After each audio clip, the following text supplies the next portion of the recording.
Hi friends, welcome to my channel. మీ జీవితంలో ఒకరోజు హఠాత్తుగా అన్ని తలకిందులు అయినట్లు అనిపించిందా? ఉద్యోగం పోయి, డబ్బులన్నీ పోయి, కుటుంబంలో గొడవలు స్టార్ట్ అయ్యి, ఆరోగ్యం దెబ్బతిని ఇలా మీకు ఎప్పుడైనా అనిపించిందా? అప్పుడు మీరు అనుకున్నారు ఇది అకస్మాత్తుగా వచ్చింది అని. కానీ అది అకస్మాత్తుగా రాలేదు. దానికి ముందే సంకేతాలు ఉన్నాయి, మీరు చూడలేదు అంతే. సుమారు 2300 సంవత్సరాల క్రితం ఒక మహామేధావి ఈ సంకేతాలని రాసి పెట్టాడు. ఆయన పేరు ఆచార్య చాణక్యుడు. నేటి వీడియోలో ఈ రహస్యాలన్నిటికీ మీకు చెప్తాను. ఈ వీడియో చివరి వరకు చూడండి, మీ జీవితమే మారిపోతుంది. నేను ప్రతి వీడియోలో మీకు జీవితాన్ని మెరుగ్గా చేసుకునే విజ్ఞానాన్ని అందిస్తున్నాను. అది చాణక్య నీతైన, భగవద్గీత అయినా, మహాపురుషుడైన జీవిత పాఠాలైన. ఈ రోజు ఈ వీడియో చాలా ప్రత్యేకమైనది. కష్టాలు వచ్చే ముందు మిమ్మల్ని హెచ్చరించే సంకేతాలు ఈ వీడియోలో మనం నేర్చుకోబోతున్నాం. ఆపద వచ్చే ముందు ఆకాశం మేఘావృతమవుతుంది, నీటికి ముందే మేఘ గర్జన వినిపిస్తుంది. అదే విధంగా మానవ జీవితంలో కష్టాలు రాకముందే సంకేతాలు కనిపిస్తాయి. కానీ మూర్ఖులు వాటిని చూడరు, జ్ఞానిని వాటిని గమనించి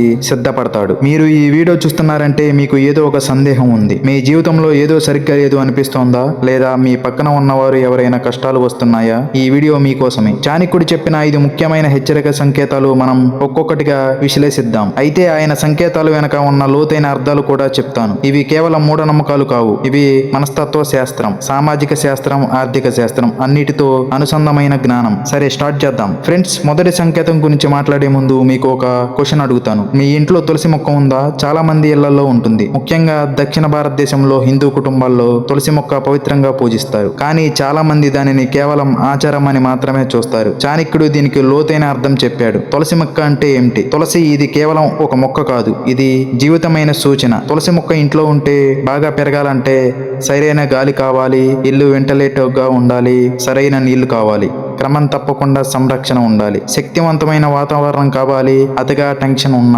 ఇళ్లలో మొక్కలు కూడా సరిగ్గా పెరగవు. ఇంట్లో ఒకరు దానిని చూసుకోవాలి. ఇది కేర్ మరియు డిసిప్లిన్ యొక్క సంకేతం. తులసి మొక్క ఎండిపోతుందంటే ఇప్పుడు ఆలోచించండి. బాగా పెరుగుతున్న తులసి మొక్క అకస్మాత్తుగా ఎండిపోతుందంటే ఇంట్లో పరిస్థితులు మారుతున్నాయి. ఎవరూ పట్టించుకోవడం లేదు అంటే ఇంట్లో చోస్ పెరిగింది.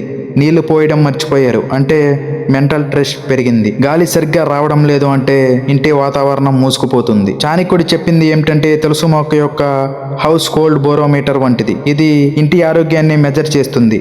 అది ఎండిపోవడం అంటే ఇంట్లో నెగ్లెక్ట్ మొదలైంది, కేర్ తగ్గిపోయింది, డిసిప్లిన్ లేదు, అటెన్షన్ లేదు. ఇవన్నీ ఆర్థిక కుటుంబ సమస్యలకు ప్రికాషర్స్. మనస్తత్వ శాస్త్రం ఏం చెప్తోంది? సైకాలజిస్ట్స్ ఒక విషయం ప్రూవ్ చేశారు. ఒక కుటుంబంలో ఆర్థిక సమస్యలు మొదలయ్యే 6 నెలల ముందే ఆ కుటుంబ సమస్యలు డైలీ హ్యాబిట్స్ మారుతాయి. వారు ప్లాంట్స్ ని నెగ్లెక్ట్ చేస్తారు, ఇంటిని క్లీన్ చేయడం తగ్గిస్తారు, రొటీన్ తగ్గిపోతుంది, చిన్న చిన్న బాధ్యతలను వదిలేస్తారు. ఇవన్నీ స్ట్రెస్ యొక్క ఎర్లీ సిమ్టమ్స్. తులసి మొక్క ఎండిపోవడం ఈ నెగ్లెక్ట్ యొక్క విజువల్ రిప్రజెంటేషన్. ఒక చిన్న ఎగ్జాంపుల్, చాణక్యుడు రాసిన అర్థశాస్త్రంలో ఒక వాక్యం ఉంది. యస్య గృహేణ వర్తతే తులసి సత్య గృహే లక్ష్మి స్థితార్థ భవతి. ఎవరి ఇంట్లో తులసి లేదో అక్కడ లక్ష్మీదేవి స్థిరంగా ఉండదు. ఇక్కడ లక్ష్మి అంటే కేవలం డబ్బు కాదు, శాంతి, సౌభాగ్యం, ఆరోగ్యం అన్నీ కలిసి ఉంటాయి. ఒక రియల్ టైం ఎగ్జాంపుల్ చెప్పాలంటే ఒక మధ్యతరగతి కుటుంబం, తండ్రి బిజినెస్ మ్యాన్, తల్లి హౌస్ వైఫ్, 2 పిల్లలు. ఆ ఇంట్లో ముందు గేటు దగ్గర అందమైన తులసి మొక్క ఉండేది. రోజు పూజ చేసేవారు, నీళ్లు పోసేవారు. 2019లో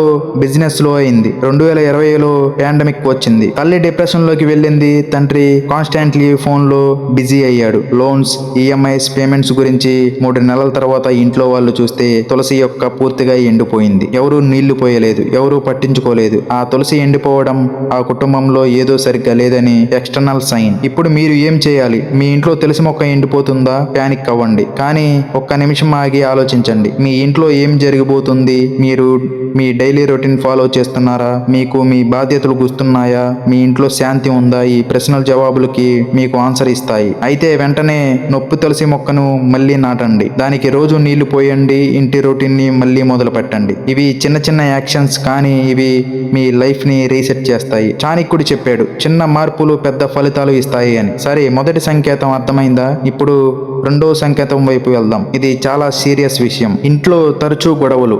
రెండవ సంకేతం అనేది చాలా మంది వ్యక్తిగతంగా ఫీల్ అవుతారు.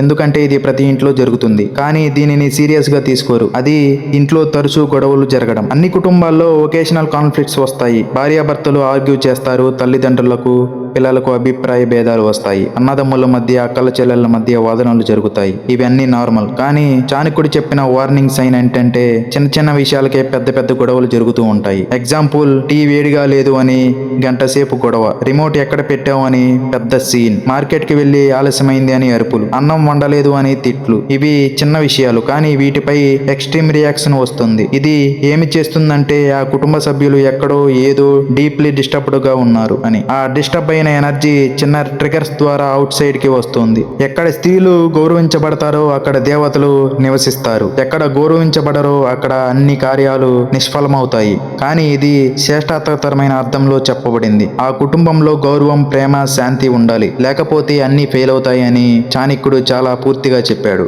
సైకాలజీలో దీనిని ఎమోషనల్ డైస్రెగ్యులేషన్ అంటారు. ఒక వ్యక్తి లేదా కుటుంబం అండర్ స్ట్రెస్ లో ఉన్నప్పుడు వారి ఎమోషనల్ రెగ్యులేషన్ కెపాసిటీ తగ్గిపోతుంది. అప్పుడు చిన్న ట్రిగర్స్ కు ఓవర్ రియాక్ట్ చేస్తారు. పెద్ద తప్పులు మిర్రర్ గా చూస్తారు, కానీ చిన్న తప్పులు మేజర్ గా రియాక్ట్ అవుతారు. కమ్యూనికేషన్ బ్రేక్ డౌన్ అవుతుంది. బ్లేమ్ గేమ్ మొదలవుతుంది. ఇది ఒక విషియస్ సైకిల్. దీనిని ఐడెంటిఫై చేయడం ఎలా? దీనికి 3 వార్నింగ్స్ ఉంటాయి: yellow, orange, red. Yellow alert వచ్చినప్పుడు వారానికి ఒకసారి పెద్ద గొడవ, ఇది కాన్సర్నింగ్ కానీ మేనేజబుల్. ఆరెంజ్ అలర్ట్, రోజు చిన్న చిన్న వాదనలు, రాత్రి నిద్ర సరిగ్గా లేదు, మీల్స్ కలిసి తినడం తగ్గింది, ఇది సీరియస్ వార్నింగ్. రెడ్ అలర్ట్ అంటే ఇంట్లో ఎవరూ మాట్లాడటం లేదు, సైలెన్స్ వచ్చింది, కోల్డ్నెస్ వచ్చింది, ఇది మోస్ట్ డేంజరస్.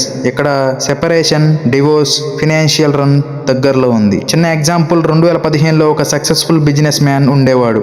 మంచి ఇల్లు, మంచి కార్, పిల్లలు ప్రైవేట్ స్కూల్లో చదివేవారు. కానీ రాత్రి భోజనం తింటున్నప్పుడు ఇంట్లో రోజు ఏదో ఒక గొడవ, భార్య స్పెండింగ్ పై ఆర్గ్యుమెంట్, పిల్లలు మొబైల్ ఫోన్ పై ఫైట్, అత్తగారు కిచెన్ గురించి కంప్లైంట్స్. ఆ బిజినెస్ మ్యాన్ ఇవి నార్మల్ గొడవలు అనుకుని ఇగ్నోర్ చేశాడు. 6 నెలల తర్వాత బిజినెస్ పార్ట్నర్ ఫ్రాడ్ చేశాడు. 50 లక్షలు పోయాయి, బ్యాంక్ లోన్స్ మీద ఉన్నాయి. భార్య నుంచి సెపరేషన్, పిల్లలు మొదటితో వెళ్లిపోయారు. ఆయన తర్వాత చెప్పాడు, ఆ గొడవలు చూసి నేను అప్పుడే ఏదో వార్నింగ్ అని అర్థం చేసుకుని ఉండాల్సింది, కానీ నేను బిజీగా ఉన్నాను అని ఇగ్నోర్ చేశాను. ఇదే చాణక్యుడు వార్న్ చేసిన పాయింట్. మీ ఇంట్లో గొడవలు ఎక్కువవుతున్నాయా? ఇప్పుడు ఏం చేయాలి? చాణక్యుడు ఒక సొల్యూషన్ చెప్పాడు. కుటుంబ శాంతి అనేది భగవంతుడు వరం కాదు, అది నిరంతర ప్రయత్నం యొక్క ఫలితం. ఫ్యామిలీ మీటింగ్ పెట్టండి, గొడవలు ఎందుకు వస్తున్నాయో అర్థం చేసుకోండి, ఓపెన్ కన్వర్జేషన్ చేయండి. గొడవలు సర్ఫేస్ లెవెల్, అసలు సమస్య ఏమిటి? డబ్బు, స్ట్రెస్, ఆరోగ్య సమస్య, జాబ్ సెక్యూరిటీ. ఆ రూట్ కాజ్ ని అడ్రస్ చేయండి. డైలీ రిచువల్స్ మొదలు పెట్టండి. కలిసి బ్రేక్ఫాస్ట్ తినండి, రాత్రి 15 నిమిషాలు కన్వర్జేషన్ చేయండి, వీకెండ్ కలిసి గడపండి. కౌన్సిలర్ దగ్గరికి వెళ్ళడం వీక్నెస్ కాదు, అది ఇంటెలిజెన్స్. 3వ సంకేతం, గాజు వస్తువులు పగిలిపోవడం. ఈ సంకేతం వినగానే చాలా మంది నవ్వుతారు. అయ్యో, ఇది కేవలం మూఢనమ్మకం కదా అంటారు. నేను మీతో ఆర్గ్యూ చేస్తాను. సర్ఫేస్ గా చూస్తే అది మూఢనమ్మకం, కానీ డీపర్ మీనింగ్ అర్థం చేసుకుంటే ఇది ప్యూర్ సైకాలజీ మరియు హౌస్ హోల్డ్ డైనమిక్స్ సైన్స్. గాజు వస్తువులు పగిలిపోవడం వల్ల ఏమి సూచిస్తుంది? గాజు వస్తువులు, గ్లాసెస్, మిర్రర్స్, ఫ్రేమ్స్, ప్లేట్స్, ఇవి ఫర్గిల్. ఇవి పగిలిపోవాలంటే కేర్లెస్ హ్యాండ్లింగ్ అవ్వాలి, హ్యాష్ లో ఉండాలి, డిస్ట్రాక్టెడ్ గా ఉండాలి, నర్వస్ గా ఉండాలి. ఒక్కసారి పగిలిపోయింది యాక్సిడెంట్, పదే పదే పగిలిపోతుంది అంటే అది ప్యాటర్న్ వచ్చిందంటే ఆ ఇంట్లో ఉన్న వ్యక్తులు యాంగ్జైటీకి పెరిగింది, చేతులు ట్రెంబ్లింగ్ గా ఉన్నాయి, ఫోకస్ లేదు, రాత్రి నిద్రకి సరిగ్గా రావడం లేదు, మెంటల్లీ ఫాగీగా ఉన్నారు. ఇలాంటి స్మాల్ టాస్క్స్ కూడా హ్యాండిల్ చేయలేకపోతున్నారు. మీ ఎనర్జీ చాలా తక్కువగా ఉంది అని అర్థం. హిందూ సాంప్రదాయాల్లో అద్దం సెల్ఫ్ రిఫ్లెక్షన్ యొక్క సింబల్. అద్దం పగిలిపోయిందంటే ఆ ఇంట్లో ఉన్న వ్యక్తులు సెల్ఫ్ రిఫ్లెక్షన్ మానేశారు. తమ తప్పులు చూసుకోవడం లేదు, తమ జీవితం గురించి ఆలోచించడం లేదు, తమ ఫ్యూచర్ ప్లాన్ చేయడం లేదు. ఇది చాలా డేంజరస్ సైన్. సైన్స్ అంటే ఏమిటి? చిన్న ఎగ్జాంపుల్, ఒక పెద్ద ఊర్లో ఒక ముసలమ్మ ఉండేది. ఆమె 80 ఏళ్ల వయసు. ఊళ్ళో అందరూ ఆమె దగ్గరికి వెళ్ళేవారు. అమ్మ, మా ఇంటికి ఏమైనా ట్రబుల్ వస్తుందా అని అడిగేవారు. ఆమె ఒక ప్రశ్న అడిగేది, గత నెలలో మీ ఇంట్లో గ్లాసులు లేదా ప్లేట్లు పగిలాయా లేదా అని అడిగేది. ఎవరైనా 2, 3 అంటే జాగ్రత్తగా ఉండండి, ఏదో వస్తుంది అనేది. ఎవరైనా 1 పగలలేదు అంటే మీ ఇల్లు బాగుంది, శాంతిగా ఉంది అనేది. ఊళ్ళో వాళ్ళు ఆమెను వైజ్ ఉమెన్ అని పిలిచేవారు. ఆమె విజ్డమ్ ఏమిటి? Simple observation, house hold accidents, house hold stress. ఇదే చాణక్య సూత్రం. ఇప్పుడు మీరు ఏం చేయాలి? మీ ఇంట్లో గాజు వస్తువులు తరచుగా పగిలిపోతున్నాయా? Step 1, slow down, literally slow down. Step 2, breathing exercise చేయండి. స్టెప్ 3, ఇంటిని ఆర్గనైజ్ చేయండి. స్టెప్ 4 స్లీప్ క్వాంటిటీ ఇంప్రూవ్ చేయండి. స్టెప్ 5 యాంగర్ మేనేజ్మెంట్ ప్రాక్టీస్ చేయండి. పెద్దలను అగౌరవపరచడం. ఈ సంకేతం గురించి చాణక్యుడు చాలా స్ట్రాంగ్ గా మాట్లాడాడు. ఆయన దీనిని ఫ్యామిలీ డిస్ట్రాక్షన్ యొక్క అతిపెద్ద ప్రికాషనర్ అని చెప్పాడు. అది ఇంట్లో పెద్దలను అగౌరవపరచడం. పెద్దలు అంటే ఎవరు? తల్లిదండ్రులు, అత్తమామలు, తాతయ్య, నానమ్మలు, వయసులో పెద్దవారు. ఇంట్లో వీరిని అగౌరవపరిచే ప్యాటర్న్స్. వారి మాటలను ఇగ్నోర్ చేయడం, వారి ముందే ఫోన్లో బిజీగా ఉండడం, వారిని అవుట్డేటెడ్ అని డిస్మిస్ చేయడం, వారు మాట్లాడుతుంటే కట్ చేయడం, వారి అవసరాలను నెగ్లెక్ట్ చేయడం, వారిని డిసిషన్ నుండి ఎక్స్క్లూడ్ చేయడం, వారి పట్ల పేషెన్స్ కోల్పోవడం. చాణక్యుడు ఏం చెప్పాడంటే మాతృదేవోభవ పితృదేవోభవ అని. ఈ వాక్యం చాణక్యుడు తన రచనల్లో ఎక్స్టెన్సివ్లీ కోట్ చేశాడు. ఎవరి ఇంట్లో తల్లిదండ్రులు నిట్టూర్పులు విడుస్తారో ఆ ఇంట్లో సంపద నిలవదు. ఎవరు పెద్దలను సేవించుకుంటారో వారు నిద్రలో కూడా రక్షించబడతారు. ఇది మెంటల్ పోర్కెల్గా అర్థం చేసుకోవాలి. ఒక కుటుంబంలో పెద్దలు అగౌరవపరిచే ప్యాటర్న్ స్టార్ట్ అయినప్పుడు ఆ కుటుంబంలో ఓవరాల్ రెస్పెక్ట్ వాల్యూస్ కుంగిపోతాయి. అదే పిల్లలు తమ పేరెంట్స్ చూసే డిస్రెస్పెక్ట్ చూసి వారు కూడా అదే నేర్చుకుంటారు. పెద్దలు 50, 60, 70 ఏళ్ళు జీవించిన వ్యక్తులు, వారి దగ్గర డిగేట్స్ ఆఫ్ ఎక్స్పీరియన్స్ ఉంటుంది.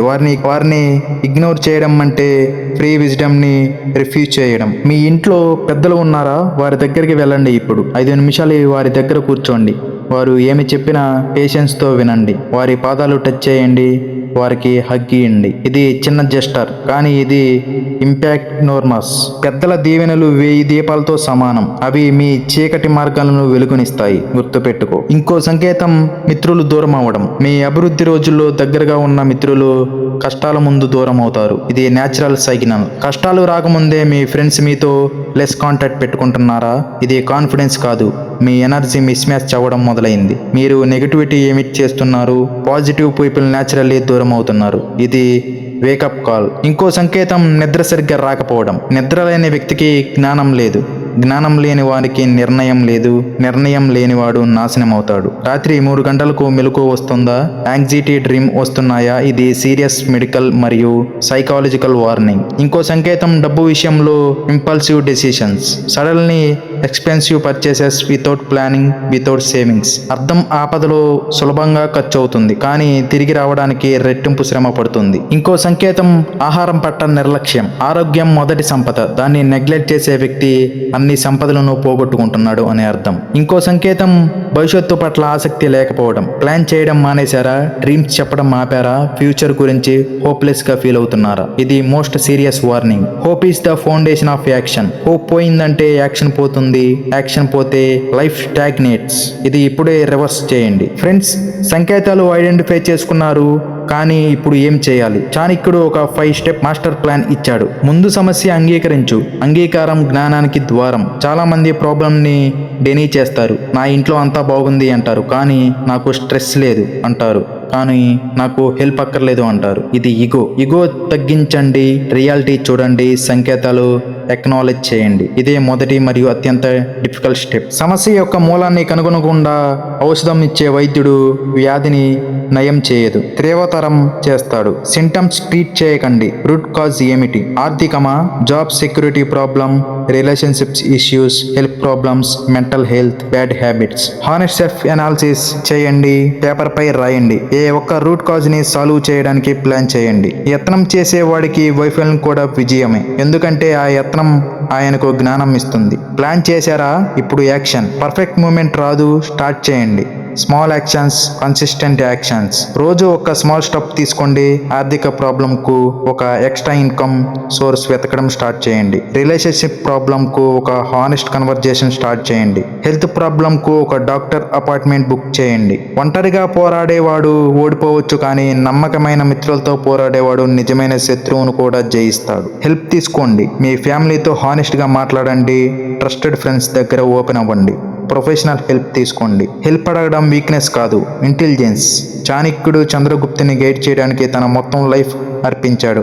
ఆయన కూడా మెంటర్తో పనిచేశాడు. కష్టాలు వెంటనే పావు, కానీ పర్సిస్టెన్స్తో కంటిన్యూ చేయండి. రోజు ఉదయం లేవండి, మీ ప్లాన్ ఫాలో అవ్వండి. రిజల్ట్ రాకపోయినా కంటిన్యూ చేయండి. రిజల్ట్స్ కన్ఫామ్గా వస్తాయి, గ్యారెంటీడ్. ఈ వీడియోలో చాలా లోతైన విషయాలు మాట్లాడాను. ఇప్పుడు చాణక్యుడు చివరి మాటలు వినండి. ఆయన రాశాడు, ఈ జగత్తులో 3 రకాల మనుషులు ఉంటారు. మొదటి వారు కష్టాలు వచ్చాక మేల్కొంటారు, వీరికి సంకేతాలు కనిపించినా చూడరు. రెండవ రకం కష్టాలు మొదలవగానే మేల్కొంటారు, వీరు సగం డ్యామేజ్ రిపేర్ చేయగలరు. మూడవ వారు సంకేతాలు చూస్తే మేల్కొంటారు, వీరు కష్టాలను కంప్లీట్లీ అవాయిడ్ చేయగలరు. జ్ఞాని ఎప్పుడు 3వ రకానికి చెందుతాడు. మీరు సంకేతాలు చూడగలరు, మీరు మేల్కోగలరు, మీరు మీ జీవితాన్ని చేంజ్ చేయగలరు.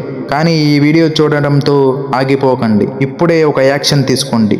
మీ తల్లి లేదా తండ్రికి కాల్ చేయండి. మీ ఇంట్లో ఒక్కసారి నిజాయితీగా చూడండి. మీ లైఫ్కి ఏ సంకేతం వచ్చిందో గుర్తించండి. ఒక్క స్టెప్ వేయండి. చాణక్యుడు చెప్పాడు, జ్ఞానం పని చేయించినదే, అది కేవలం బరువు.